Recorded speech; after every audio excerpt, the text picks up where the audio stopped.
Welcome to Dark Annals. You weren't meant to hear this. This story wasn't buried, it was erased. And what you're about to uncover was never written in any textbook, never whispered in any classroom, never questioned in any pulpit. Because to ask was to risk exposure. To dig was to disturb something that powerful hands insisted remained still. But you came here anyway. So I'll ask you now to listen not with your ears, but with the part of your mind that still knows how to feel fear. Because in 1834, in the moss-draped woods of Kentucky, something happened that twisted the fabric of what we call reality, and no one, not the church, not the state, not even science itself, has ever been able to explain it away. In the forgotten mountain parish of Pine Hollow, two identical 9-year-old girls arrived with their preacher father, barefoot, weathered from a long and brutal journey. Their names were Rachel and Rebecca Morrison.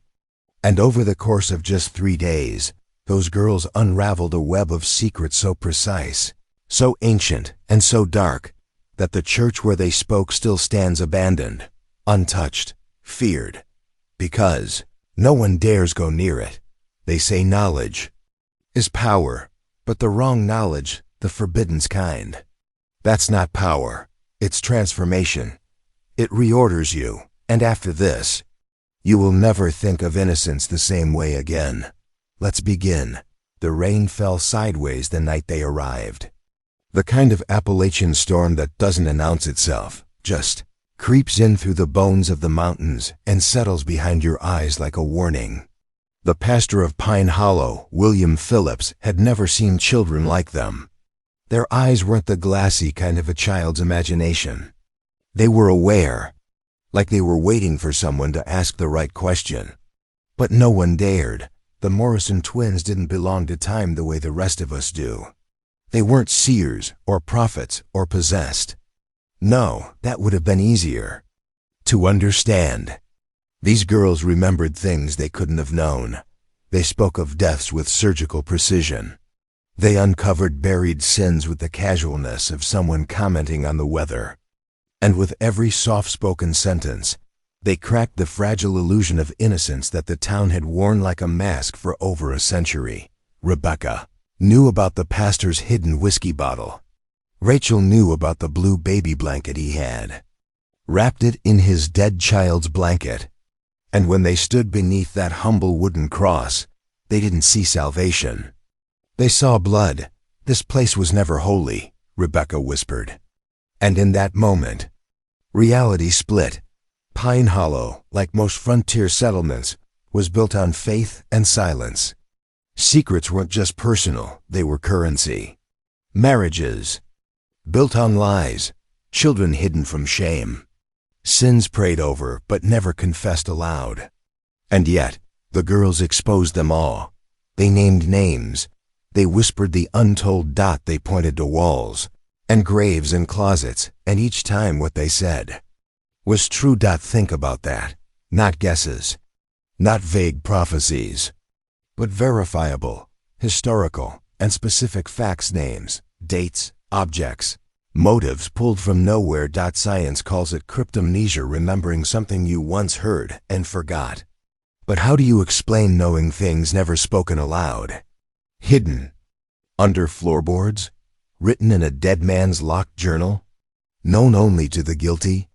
You can't, and that's why their story was buried. Because the kind of truth they carried doesn't just expose individuals. It exposes systems. It reveals what institutions are built to protect. It shows how deeply darkness is woven into the very floorboards of belief. And belief, my friend, is the most dangerous weapon ever made. In those 3 days, the Morrison twins unraveled the mythology of Pine Hollow. But more importantly, they revealed a pattern that stretches far beyond Kentucky, a pattern of inherited silence, institutional complicity, and psychological obedience disguised as tradition. Ask yourself, why would a community devoted to faith, purity, and light turn its back on 2 children speaking the truth? Because they weren't speaking to comfort. They weren't speaking to heal. They were speaking to awaken. And when you wake up in a system built on lies, the first thing you feel is pain. Now listen closely, because this is where most people stop watching. This is where the average mind retreats. But you're not average, you're still here. So hear me clearly. The Morrison twins weren't a glitch in history. They were a mirror. And if you look long enough, you'll start to see what they saw. The way secrets rot beneath sermons. The way shame is passed down like an heirloom. The way innocence is weaponized to protect the guilty. This wasn't a ghost story. It was an autopsy. And the body on the table was a church. Now, before we go deeper, before I show you what was found beneath the church floor, and what happened to those who tried to bury it again, I want you to do something. If you're still watching, you already know you're not like the rest. So prove it. Comment this phrase below twice, exactly as I say it. The sleepers must awaken. The floorboards remember. Write it. Twice. Not just to engage the algorithm, but to mark this moment as the hour your eyes began to open. This isn't entertainment. This is initiation. In the next section, I'll take you beyond Pine Hollow into the bloodlines of the Morrison family, and why these visions were no accident, because the mother of those twins, she didn't die giving birth. She was silenced, and that truth will tear open the veil between what we think is holy and what has always fed on our worship. It began with blood. Not in the poetic sense, not in metaphor, but in a literal, visceral trail of blood that stretched from the birthing bed to the edge of the Morrison family's cabin, soaked into the dirt floor, and never, despite years of scrubbing, washed out. Sarah Morrison didn't die during childbirth. That's the lie Ezekiel told.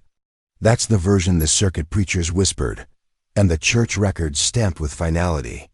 But the truth, the buried, venomous truth, is that Sarah was taken. She screamed once. A sound so sharp, Ezekiel said, it split the stillness of the snow-choked woods like a crack in the firmament. And then she fell silent, eyes wide, lips frozen. Her last breath a rasp of something he swore was not human. What he never told the churches, and what he barely whispered to himself in the years that followed, is what he saw in the eyes of his newborn daughters in that moment. Not terror, not confusion. Recognition. The twins were born into a moment that didn't belong to time. And Ezekiel, weathered preacher, scripture scholar, man of faith, ran. He didn't bury Sarah. He didn't report her death. He left her body behind and never returned. Because some part of him knew, even then, that what came through her that night wasn't just life. It was something else. Something that used life as a doorway. Rachel and Rebecca never cried as infants. Not once. They watched. And Ezekiel wrote in his private journal, not the one he carried for others to see, but the one he burned in secret, that sometimes, when the firelight flickered just right, the twins' eyes reflected a second pupil. Vertical, reptilian, like they weren't alone inside their bodies. But before we drown in symbols, understand this. This isn't a story about demons, or angels, or anything as simple as heaven and hell. This is a story about memory, the kind that doesn't belong to the brain, but to something older. The kind passed through bloodlines, carried not in words, but in code. Because Sarah Morrison's blood was never clean. Her lineage traces back to the Orphic cults of Thrace, to the Sibyls of Delphi, to a forbidden sect of women known across generations as the Mothers of the Knowing. Women who saw beyond the veil and paid dearly for it. When Sarah was 17, she disappeared for 3 weeks into the Kentucky wilderness. When she returned, she said only one sentence to her grandmother: "They taught me how to open the skin of the world." She never explained what that meant. She never needed to, because 9 months later, she met Ezekiel Morrison, a man chosen, not by love, but by ritual. He was faithful, obedient, and most importantly, he would believe anything if it wore the mask of Scripture. Sarah didn't choose him to build a family. She chose him to build a vessel. her death or disappearance on the night of the twins. Birth was not an accident. It was an exchange, and her daughters were the inheritance. What does this mean? It means the Morrison twins weren't anomalies. They were results. Their uncanny knowledge, their terrifying insights, they didn't come from the heavens. They came from design. From generations of silenced women who knew too much, the kind of knowing that gets you burned in one century, institutionalized in the next. And Ezekiel? He wasn't a father. He was a guardian. A man entrusted to carry a code he never understood. Protecting daughters he was warned never to question. He didn't speak of Sarah again. Not even when the girls began speaking in their sleep languages he didn't recognize. Not even when Rebecca described a fire at a church they hadn't visited yet, down to the number of pews and the name of the man who would light it. Not even when Rachel woke one night sobbing that the moon was wrong, because in her dreams, she said, the sky had 4 moons, not one, and ours was the weakest. What do you do when your children see through walls? When they speak truths that break men open? When they whisper things only the dead should know? You don't raise them. You follow them. You walk behind, collecting the pieces of a reality they leave shattered. And that's what Ezekiel did. For years, from town to town, revival to revival, he watched the cycle unfold. The girls would arrive quietly, observe silently, and then speak softly like doves before a storm. And each time, the consequences escalated. Marriages collapsed. Ministers resigned. Secrets long buried clawed their way to daylight like worms from a grave. And then, always, the towns would turn. Every time. From admiration to fear. From hospitality to horror. From reverence to hatred. You see, truth doesn't set people free. It destroys the scaffolding of their identity. And most people would rather die than see what their lives were built upon. After Pine Hollow, the pattern broke. Something changed. The revelations weren't just personal, they were collective. The girls didn't just name sins, they named structures. They didn't just expose individual shame, they exposed communal guilt. And the town? It didn't just fear them. It wanted them gone. That's why we're still talking about this in whispers. Because after Pine Hollow, the Morrison family vanished. No records, no graves, no sightings. Only silence. But here's what I found, and this is where the danger begins. In 1996, a group of amateur researchers reopened a Pine Hollow church site after locals reported strange sounds during renovations. Beneath the floorboards, under the altar, they discovered a hidden stone slab, unmarked, unlisted, and sealed with rusted iron hooks. And beneath that slab, remains human. 2 adults, 1 child, and a 4th, smaller skeleton, with a fractured jaw and a birthmark burned into the clavicle. A crescent moon on its side, facing downward. That's the same mark Sarah Morrison had. It's recorded on her marriage certificate. The state refused to comment on the find. The local papers dismissed it as folklore contamination. But the remains were real, dated to the early 1800s, and they shouldn't have been there. And yet, they were. So what does this mean? It means the cycle never stopped. It means the bloodline might still exist. It means somewhere, right now, there could be another set of eyes watching, remembering, and when they speak, the world will crack again. Still think this is just a ghost story? Then you haven't been paying attention. This isn't about the Morrison twins anymore. This is about you, your institutions, your history, your beliefs. Everything you were taught to trust is built on bones. And those bones, remember. Keep watching. Section 3 will reveal the symbol that appeared in all 17 communities visited by the twins, and how that same symbol appears in the oldest forbidden maps of the early American frontier. They say knowledge is power, but in the dark, knowing gets you hunted. Somewhere beneath the golden glow of Rome's greatest cathedrals, beneath the vaulted ceilings where incense floats like ghosts, and beneath the whispered prayers of the faithful, lie vaults older than most nations. They are not marked by signs. No guided tours walk these paths. And if you ever find yourself beneath them, it means you were either invited or taken. This is the Vatican Secret Archives.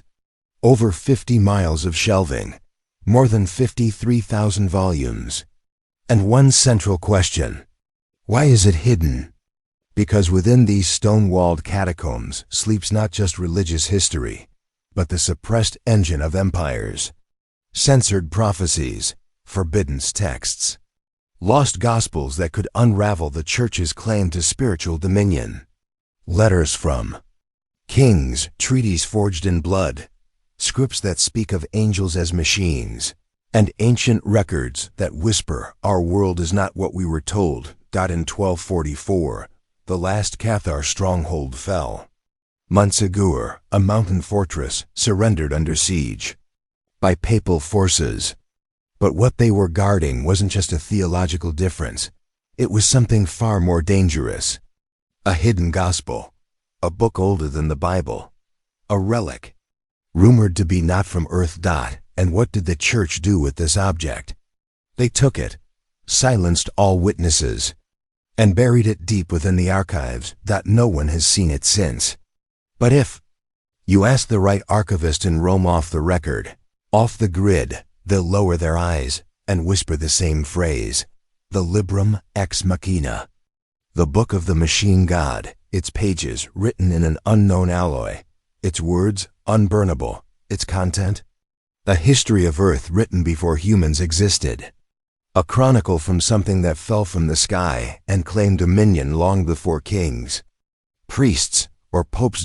This is the kind of heresy you die for, because the deeper you go into history, the more it twists, the more it resists light, the more you realize much of what we call truth is just a version that won. Let's step back. In 1616, the Church officially declared heliocentrism heresy. Why?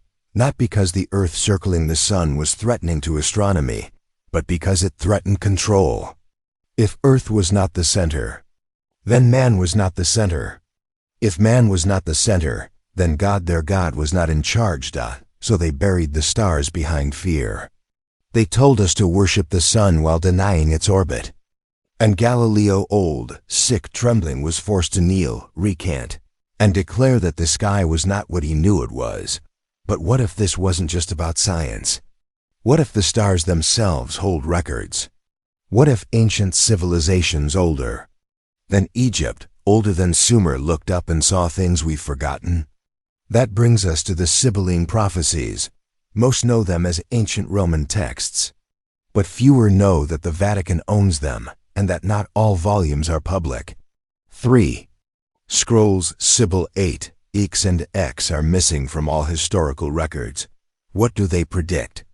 A coming age, where machines and flesh become indistinguishable, where language itself is rewritten, where the final pope does not die but ascends as something else. Was this madness, or was it foresight? The Jesuit order founded in 1540 was not just a missionary group. It was the Church's intelligence agency. Black robes, black ops. Their mission: to infiltrate every kingdom, every university, every shadow of rebellion. And if needed, to erase truth and replace it with doctrine. The Jesuits understood one thing better than anyone: that information is the first weapon of power. And the last.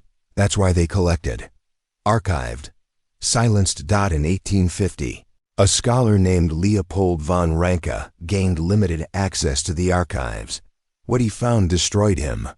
He wrote of a Chronica Rex Luciferi, the chronicle of the King of Light, a document implying that Lucifer was not a fallen angel, but a rival creator, an architect of another system, one that predated Yahweh, one that promised freedom from imposed divinity. Von Ranke was found dead 3 weeks later, poisoned, his notes confiscated.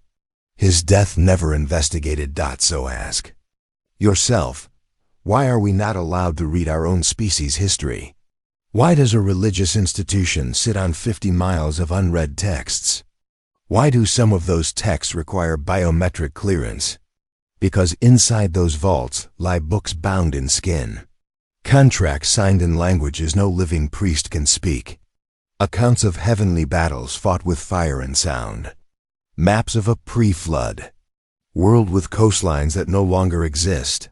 And then, there's the chronovisor. This is not myth. In the 1960s, Father Pellegrino Ernetti, a Benedictine monk, claimed to have constructed a device backed by the Vatican and assisted by physicists from Mussolini's Black Labs. This machine, the chronovisor, could see through time, not by traveling but by tuning in, because if time is a frequency, all moments still exist. Like stations on a dial, Ernetti said he saw the crucifixion, that he recorded it, that he watched the lost play of Quintus Ennius in full Latin dot, and then he vanished.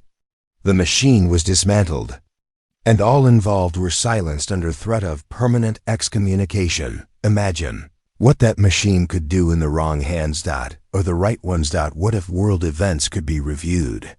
Altered by suggestion? Blackmailed by secret knowledge? What if those in power already use it?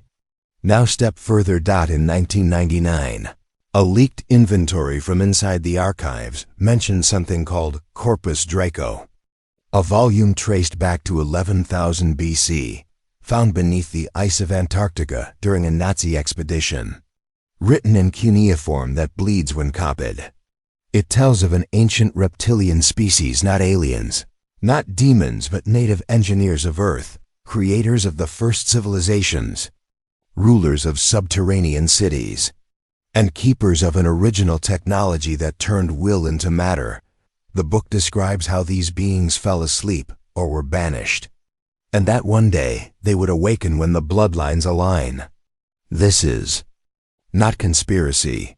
This is catalog. Why hasn't it been shown to the public? Why do those who leak from the Vatican either die mysteriously or go mad? One former Swiss guard anonymously told a European journalist in 2003 that he once stood watch over a crate that whispered. He said its contents emitted language, not sound language. It spoke in dreams, and that those assigned to guard it were rotated every 12 hours to avoid psychological breakdown. The church denies the incident, but that journalist died in a car crash 2 weeks later. You have to ask, who benefits from us not knowing our origins? Why are stories of fallen angels, Nephilim giants, starborn saviors, and divine wars in the sky scattered across every ancient religion, and yet the only approved version is the one that makes us powerless? Because power depends on narrative. And if we ever learn we are not just sinners, but descendants of something vast, not broken, but designed, then control collapses. That's why Forbidden's history stays Forbidden's, because it threatens the pyramid of power built on chosen ignorance. But there is one more layer. In 2014, an anonymous whistleblower released a partial scan from inside the secret archives. One page, a single document, handwritten in Aramaic, stamped with an unknown sigil. Translated, it read, "The veil was constructed to protect them from what made them, but cracks appear. The veil cannot hold." Some say it was prophecy. Others say it's instruction, because whatever is beneath the Vatican isn't just books. It's keys. To knowledge, to memory, to something else trying to come back. And the most terrifying part, maybe, we invited it. Beneath the thrones of kings and behind the masks of modern democracy, there exists an invisible lattice of influence, ancient, secretive, ritualistic. It is not elected, yet it rules. It does not advertise its authority, yet it shapes the direction of empires. This is the realm of the occult architects, the secret societies whose fingers curl around the steering wheels of governments, religions, and revolutions. And their blueprints have been centuries in the making. You've heard whispers, the Freemasons, the Rosicrucians, the Illuminati. terms so overused they now sound like cliches. But that's the trick, isn't it? To mock what is true until it becomes fiction in the public mind. To disguise reality as myth so the public never asks the right questions. To turn real conspiracies into internet jokes and meme culture, so no one dares to believe in the shadows right in front of them. The earliest versions of these societies cloaked themselves in symbolism: squares, compasses, pyramids, eyes, flames. These weren't mere decorations. They were languages, codes, systems of thought. They believed that knowledge was power and that the masses must never access it. So they stored truth in symbols and symbols in ritual. Only the initiated, illumined, could read the hidden script of reality. Let's go back.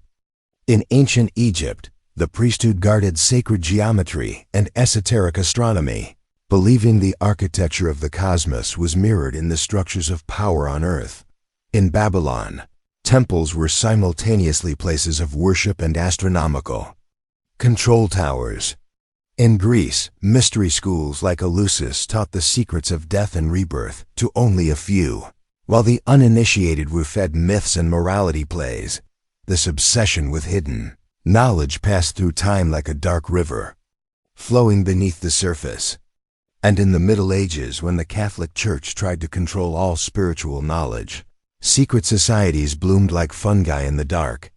The Knights Templar warrior monks who grew too rich, too powerful, were accused of worshipping Baphomet, of secret rituals, of spitting on the cross. The charges may have been distorted, but their strange symbols and underground networks would outlive them. Some of their descendants would become Freemasons, builders not only of cathedrals, but of nations. Many of the founding fathers of America, including George Washington and Benjamin Franklin, were Masons. The very layout of Washington, D.C. reflects Masonic geometry, obelisks, pentagrams, and carefully aligned sightlines that mirror ancient mystery temples. Coincidence or blueprint? But this isn't just about symbols etched in stone or men in robes holding candles in secret chambers. This is about ideology, about power. These societies believed they were destined to shape the world from behind. Veils, that public events, revolutions, wars, technological booms could be engineered like chess games. And that those who controlled the symbols could control the psyche of the people. They had a plan, a great work, not merely to rule, but to remake the human being itself. To destroy the old order, religion, nationhood, tradition, and create a new man. A global citizen, rootless, controlled, not through force, but through psychological manipulation. They called it enlightenment, but in their hands it often meant the blinding light of control, masquerading as liberation. You see their fingerprints in the French Revolution, where the Jacobin clubs were seated with Masonic ideas about secularism and humanist utopia. Blood ran in the streets, but behind the curtains, power changed hands without ever leaving the room. In the Russian Revolution, secret lodges had infiltrated both royal courts and revolutionary cells. It wasn't just communism versus monarchy, it was an engineered clash, designed to destroy both old orders and rebuild a new dot in the 20th century. These architects became even more sophisticated. No longer wearing robes, they wore suits. They formed groups like the Bilderberg Group, the Council on Foreign Relations, the Trilateral Commission. Not secret societies in the old sense, but think tanks, clubs, and councils where policy was decided in private long before it reached the public stage. The rituals were gone, but the secrecy remained, and the control became subtler. No longer through swords or crosses, but through education, media, and finance. They didn't need to burn books, they could rewrite curriculums. They didn't need to ban dissent, they could drown it in noise. They didn't need to conquer nations, they could indebt them. And throughout it all, the ancient symbols remained. The all-seeing eye atop the pyramid still watching from the dollar bill. The torch of Prometheus held high by the statue of Liberty, illuminating the path to a new world order. You might think these are just artistic flourishes. But for the initiates, they are signatures, marks of influence, of ownership. Let's not forget the psychological aspect. These societies weren't just political, they were spiritual. They understood the human psyche, the power of myth, the need for initiation, the hunger for transcendence. They gave their members purpose, identity, and superiority. And in return, those members would swear loyalty beyond politics, beyond bloodlines, beyond morality. The brotherhood came first. So while the world focused on elections, scandals, and entertainment, the real mechanisms of control operated in quiet harmony like gears behind a clock face. Presidents came and went, regimes rose and fell. But the architecture of control, built by these hidden hands, endured. It's important to understand, not every Freemason or member of a secret group is part of some dark conspiracy. Most are unaware of the higher agendas. They join for networking, tradition, curiosity. The real power lies in the inner circles, the upper degrees, the ones you don't get invited into unless you've proven absolute loyalty, or absolute usefulness. And what is their ultimate goal? To remake humanity, to transcend the chaos of freedom and unpredictability, to install a new system where everything is measured, monitored, categorized, and controlled, where spirituality is replaced with technocracy, where tradition is erased in favor of engineered identities, where the individual dissolves into the collective, not by choice, but by design. This is not paranoia. This is history, documented, traced, and still unfolding, because the greatest trick the architects ever pulled was making you believe they no longer exist. The question is not whether these secret blueprints of power are real. The question is, how deep do you dare to look? They told you Rome collapsed and the world went dark, but they didn't tell you what crawled out from its ashes.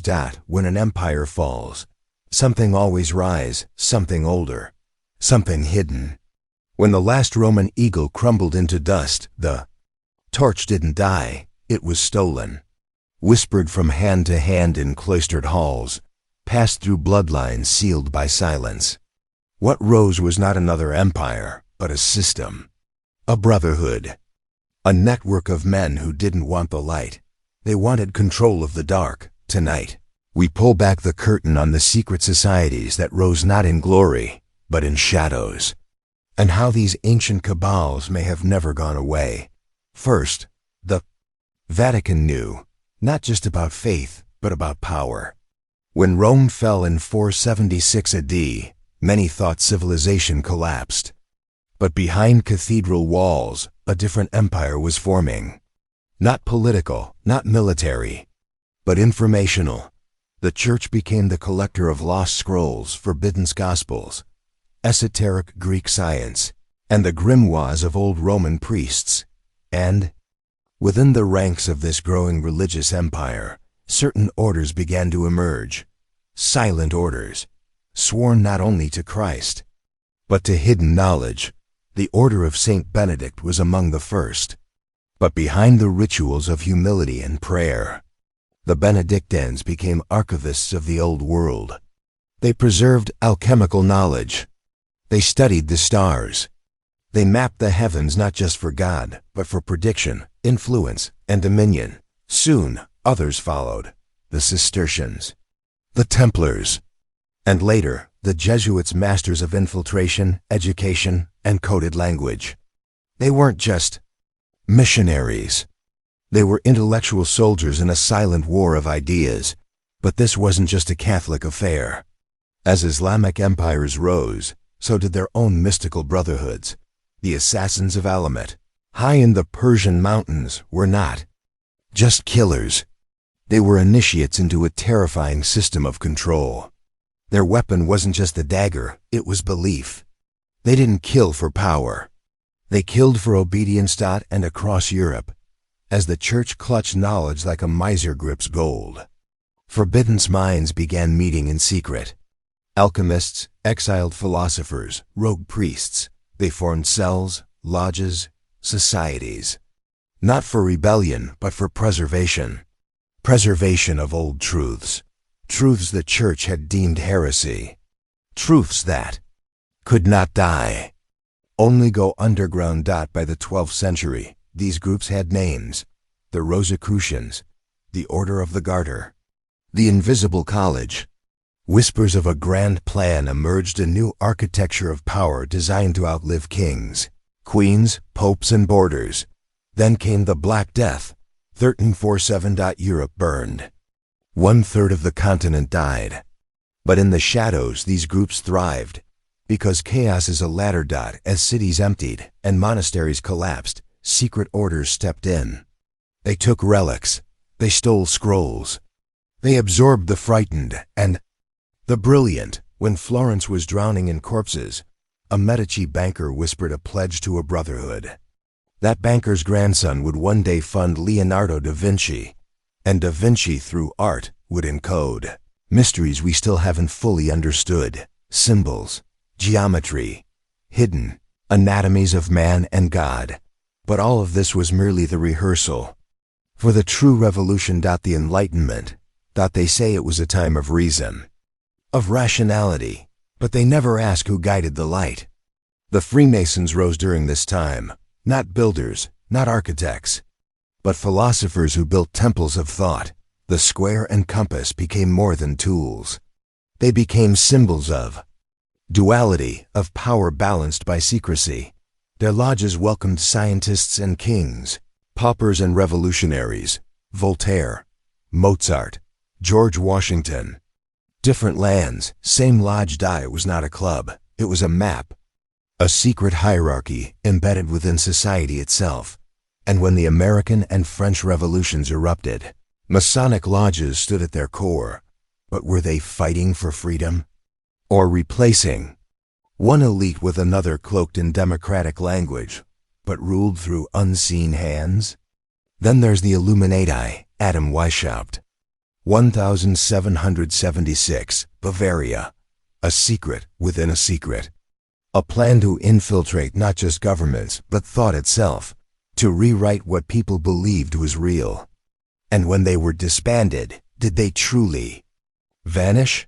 Or did they go deeper? Documents uncovered in the 20th century suggest they never ended, only transformed. Into think tanks, into banking institutions, into media conglomerates. But let's go back. Before Washington, before Weishaupt, before the lodges and the Black Death. Let's go back to the burning of the Library of Alexandria, because there's a theory, a forbidden one, that not all was lost. Some say that scrolls were smuggled out, that select scholars preserved fragments of ancient Atlantean knowledge, and that this knowledge didn't die. It was seeded. First in mystery schools of Egypt, then in the Pythagorean brotherhoods, then through Plato and his academy. But after Rome fell, it went underground. To be passed through bloodlines, from Babylon to Byzantium, from Moorish Spain to Renaissance Florence, from alchemists and masons to secret American fraternities. A chain of light kept in darkness. Now ask yourself, why do the world's most powerful universities have secret societies? Why are certain families, Rothschilds, Rockefellers, Windsors, always there, generation after generation? Because the fall of an empire doesn't erase power. It simply transfers it. The new empires don't use armies. They use influence, finance, media, belief. And the secret societies that rose from the ashes of fallen empires didn't die. They evolved. Now, their symbols are everywhere. On your money, in your city architecture, even embedded in your entertainment. Pyramids. Eyes, labyrinths, pillars. They're not just decoration. They're signatures, echoes from the ashes. So the next time you hear that history moves forward in a straight line, remember, the past is never dead. It's encoded, and those who cracked the code centuries ago still hold the pen. There's a whisper in the archives of time, a whisper that names vanish before they're written, and history bows before power. In this chapter, we descend deeper beyond palaces and pyramids, into the shadows of knowledge deliberately buried. What if the very foundation of modern thought was born from fire? The fire that burned the great library of Alexandria? It was no mere accident. Not a careless spark from a Roman torch. No. The destruction of the greatest repository of human knowledge wasn't just a tragedy, it was a warning, a purge. Behind every wall of flame were scrolls that held forbiddens. Mathematics, advanced engineering, maps of lost continents, treatises on the soul, and blueprints for empires that would never be allowed to rise.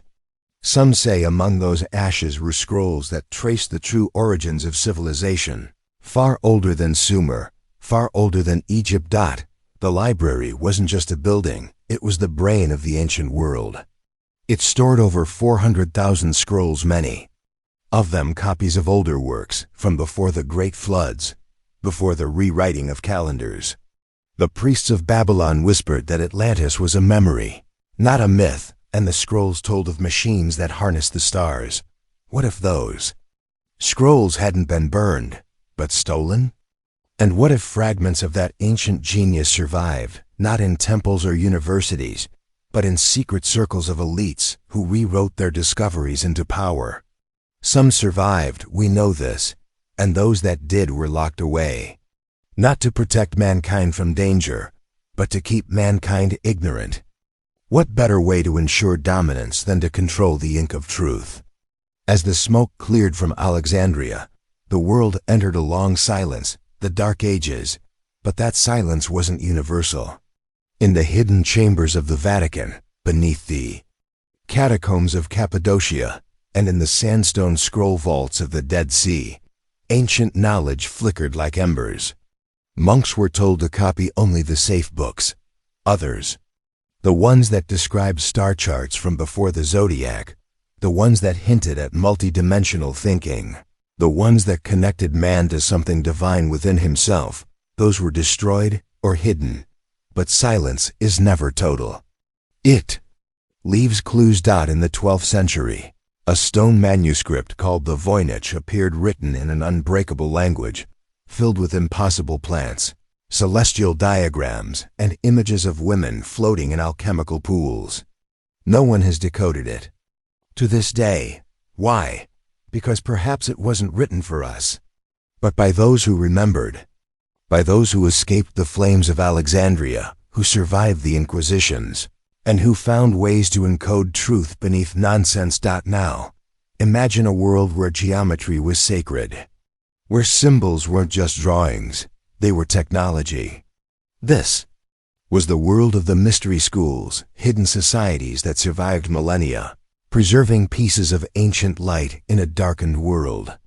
The builders of the pyramids, the architects of Stonehenge, the ones who aligned temples with solstices and eclipses, they didn't build for the dead. They built for remembrance. And yet, modern history tells us they were primitives. That it was coincidence. That the secrets of sound, frequency, healing, levitation, and energy from the earth were all fantasies. But why then do we find schematics in stone? Why do Tibetan monks describe chants that lift rocks? Why do Native American legends speak of sky people who came not as gods, but as teachers? The truth is, the real battle throughout time wasn't between empires. It was between knowledge and control, between those who wanted to awaken mankind, and those who needed him asleep. In the Renaissance, when light returned to Europe, it wasn't because humanity suddenly got smarter. It was because threads of the old world resurfaced. Translations of Arabic texts preserved from Egypt and India flooded into Florence. Fibonacci brought back ancient numbers. Da Vinci drew machines that mirrored ancient blueprints. And alchemists like Paracelsus began whispering truths once burned in Alexandria, but the elites watched closely. Too much light and people ask questions. Too much truth and the illusion collapses. So they shifted. They adapted. They didn't burn the knowledge anymore, they commodified it. They built universities, not to empower but to filter the Acceptable truths were taught. The forbidden ones were mocked. And the ones in between? Locked behind peer review, red tape, and ridicule. Newton, the father of physics, spent more of his time studying alchemy and biblical codes than he did gravity. But history remembers only the apple. Tesla dreamed of a world powered by the Earth's own energy-free and wireless. But he was erased by businessmen who saw profit in control. Every time the torch of knowledge flickered too bright, a shadow moved to dim it. And today? The war continues. It's no longer scrolls we burn. It's algorithms we manipulate. Ideas we hide in oceans of noise. The internet was once the great library reborn. But now it too is being rewritten. Facts replaced by fiction. Memory overwritten by spectacle. And in this chaos, the true secrets of the past slip away again. But there are still whispers, old ones. Whispered in stone, etched in forgotten languages. Carried in the DNA of tribes who remember. Protected in dreams, in symbols, in songs. They tell of a time before this one. A time when man was more than a worker. When he walked with the stars.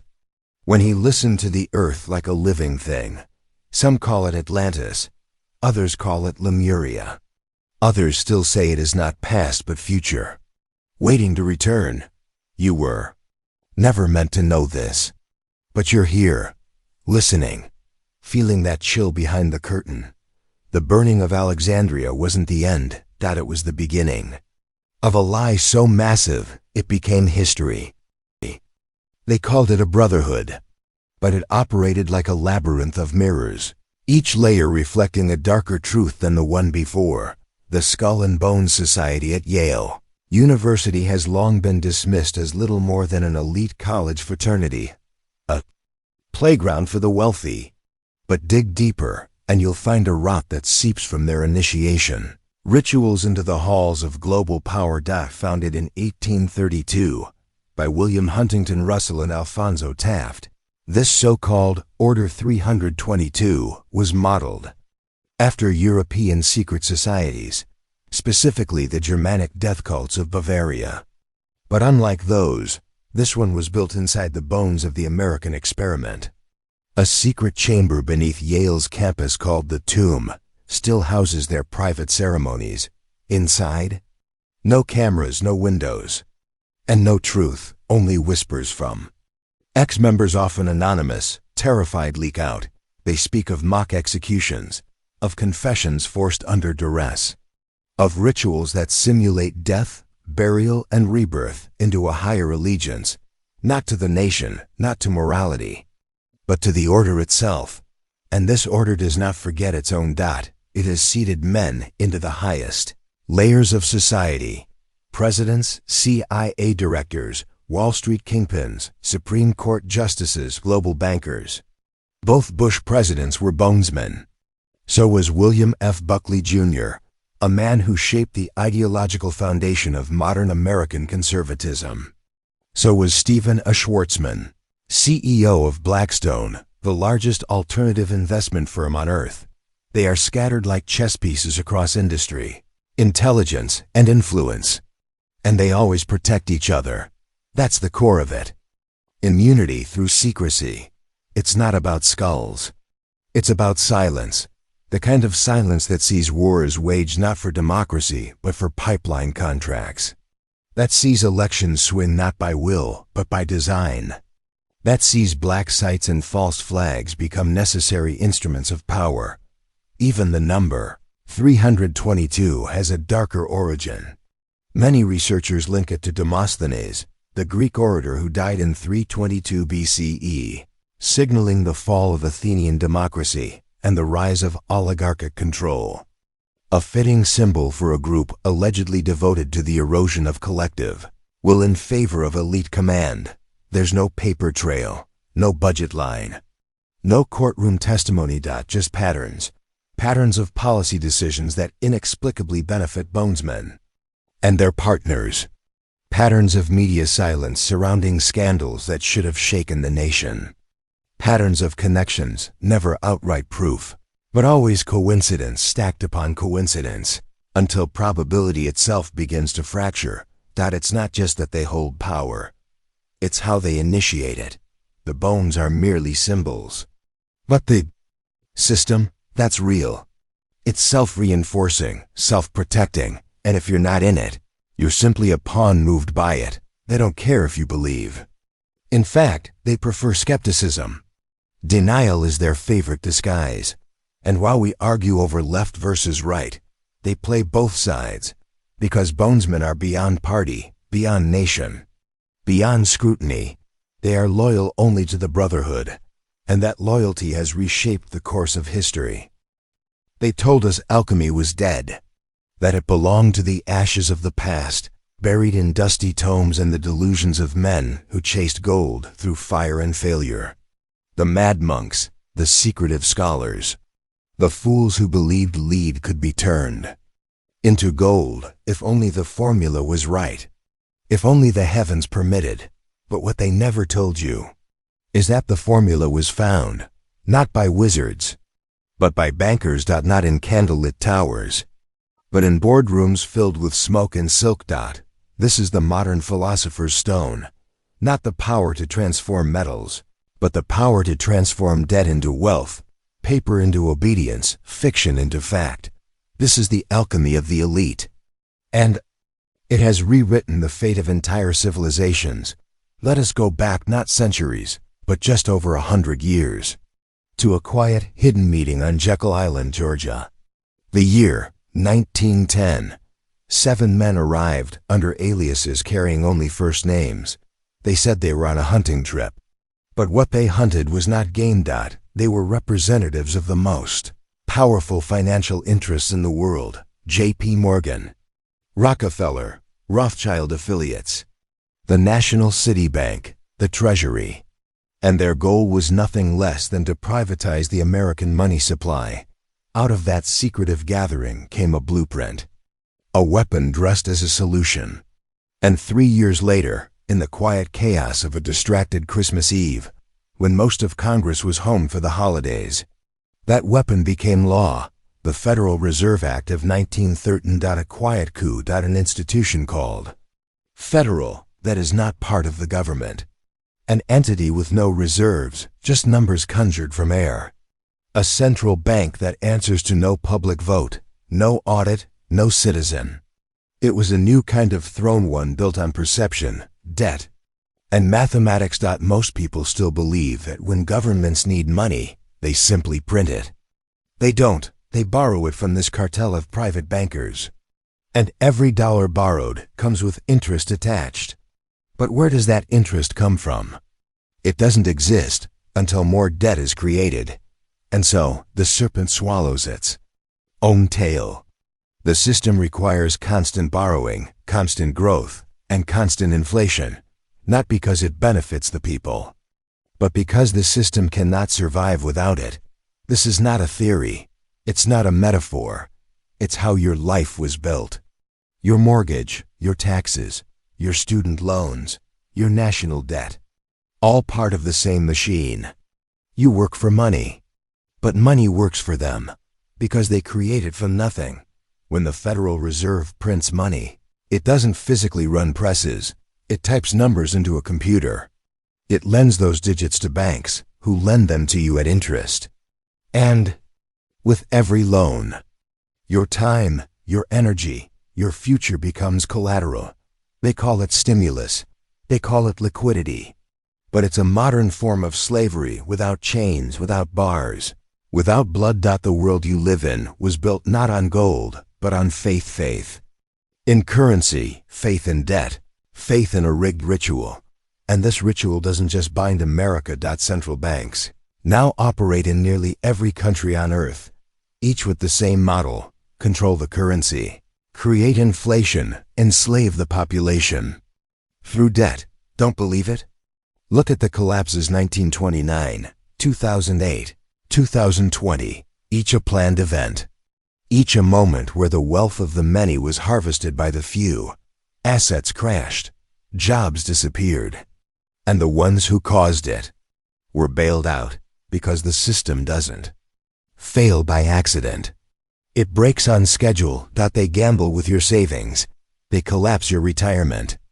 They buy your foreclosed homes. Then they rent them back to you at a price you can barely afford. This is not capitalism. It's feudalism. With spreadsheets, you don't own your time. You lease it in exchange for paper that loses value the moment you earn it.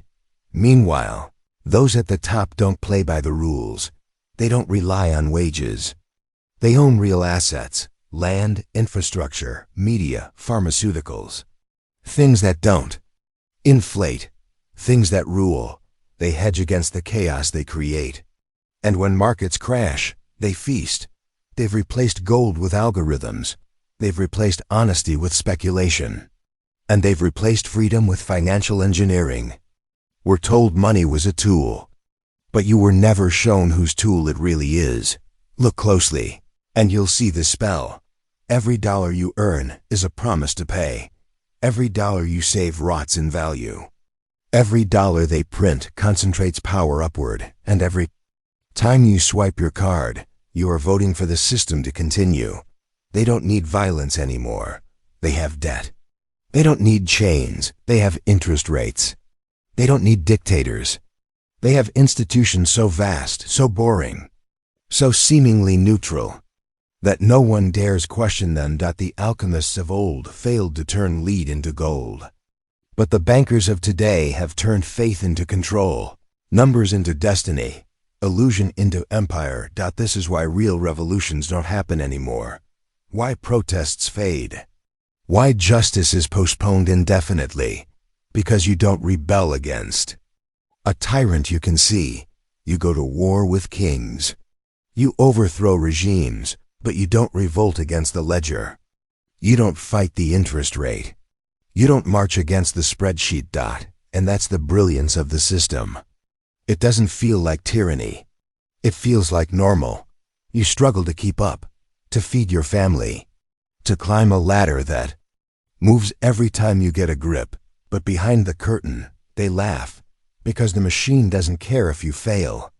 It's built on your failure. It profits from it. And the more desperate you become, the more dependent you are.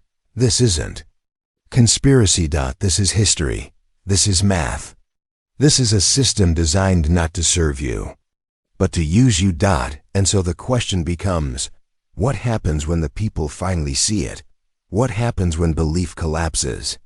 When the fiat fantasy dies? When the debt becomes unpayable? When the lie can no longer sustain itself?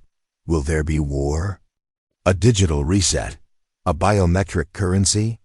Will they offer you a new system, one even darker than the last? Because remember, when the old alchemists failed, they were exiled, burned, forgotten. But these new ones, they rule the world. And they will not let go of the stone they created, not without a fight that will shake the bones of the earth. They say history is written by the victors, but sometimes it's not written at all. It's buried, hidden beneath ashes, sealed beneath stone, erased from textbooks. Not because it never happened, but because it was never meant to be remembered. One of the most unsettling examples of this selective amnesia is the global pattern of destroyed civilizations, cultures that built megaliths, aligned with stars, mastered agriculture, astronomy, and stonework, only to vanish with no explanation. Take Göbekli Tepe, unearthed in Turkey. Built 11,000 years ago, 7,000 years before the pyramids, it features massive stone circles and advanced architecture that should not have existed in the Stone Age. No tools found. No signs of a village nearby. Just pillars covered in symbols, animals, celestial patterns. And then suddenly, the entire site was deliberately buried, preserved in earth like a time capsule, by the very people who built it. Why would a society hide its greatest achievement? Move to South America. At Sacsayhuaman in Peru, the stones are so precisely cut, some weighing over 100 tons, that not even a razor blade fits between them. Not with primitive copper tools, not with slave labor, not without lost knowledge, Or look at Puma Punku in Bolivia. Granite blocks scattered like toys cut with angles so sharp they mirror modern machine work. We don't know who made them, but we do know the Inca, who came after, said the structures were already ancient in their time, that they were the work of God's dot, and if you dare to lift the veil, further into the forbidden patterns emerge. Flood myths from Mesopotamia, India, Mesoamerica, and Australia. All eerily similar, all warning of a world-destroying event. And a forgotten time before it. What was Atlantis really? A legend or a coded memory of a wiped civilization? Plato claimed Atlantis fell in a single day and night swallowed by water and fire. But he also described it as a global naval power, rich in knowledge with flying ships and energy from crystals. Too fanciful for history, they say. And yet, we found underwater pyramids off the coast of Japan, submerged cities in the Gulf of Cambay in India, and sonar images that suggest vast ruins lie beneath the Antarctic ice. History, it seems, is not linear, it is cyclical. Civilizations rise, flourish, and fall, and what survives is chosen. Now, let's move closer to our own time. Think of the Library of Alexandria, once the greatest repository of human knowledge, housing over 400,000 scrolls from across the known world. Then, poof, gone, burned to ash in a series of mysterious fires, not once, not twice, but repeatedly by different invading powers. Julius Caesar, the early Christian church, Muslim caliphates, everyone had a turn at erasing it. Why? What was inside those scrolls that threatened so many ideologies, records of lost continents, free energy systems, ancient maps of the world that defy our understanding of history? We'll never know. Because that knowledge wasn't just lost, it was deliberately incinerated. And who benefits from such erasures? The answer always leads to control. To own the past is to own the present. If you can rewrite the origin story, you can shape identity, belief, power structures. You can declare yourself the chosen, the advanced, the rightful rulers, and everyone else? Savages. Slaves. Subhumans. This is what colonizers did across Africa, Asia, and the Americas. Sacred texts destroyed, indigenous languages wiped, oral traditions ridiculed, ancient astronomical observatories demolished, native gods replaced with imported ones, entire peoples turned into shadows in their own lands, even in the modern era. Mass purges of memory continue. During Operation Paperclip, Nazi scientists were absorbed into the U.S. intelligence and space programs, their crimes erased, their knowledge classified, their pasts cleansed with new names and new missions. The architects of destruction were reborn as pioneers. That is the power of erasing history. In Cambodia, the Khmer Rouge rewrote time itself, declared 1975 as year zero. Schools closed. Books burned. Teachers executed. A society reverted to forced peasantry by design. Because a people without history are easier to mold, easier to command, easier to forget. And now, in the digital age, erasure doesn't require fire, it just needs a click. Algorithms decide what truths you see, what videos survive, what search. Results rise. Entire narratives can vanish overnight if they disrupt the official story. Truth, once forbidden by torchlight, is now shadow banned by code. This is the modern ministry of truth. Faceless, automated, ever-watchful. So what then? Is the lesson of all this? That forgetting is not passive, it is weaponized. That memory is a battlefield. And the war is not just for land or money or oil, but for the story of who we are. Because if they can erase the past, they can control the future. You are not just a citizen of a country. You are the descendant of forgotten kingdoms, lost sciences, buried wisdoms. You are more than you've been told. And those who fear your awakening have worked tirelessly to ensure you never remember. But memory is contagious. once of forbiddance. Truth is heard at echoes, through symbols, through ruins, through whispering scrolls and forbidden myths. Through you,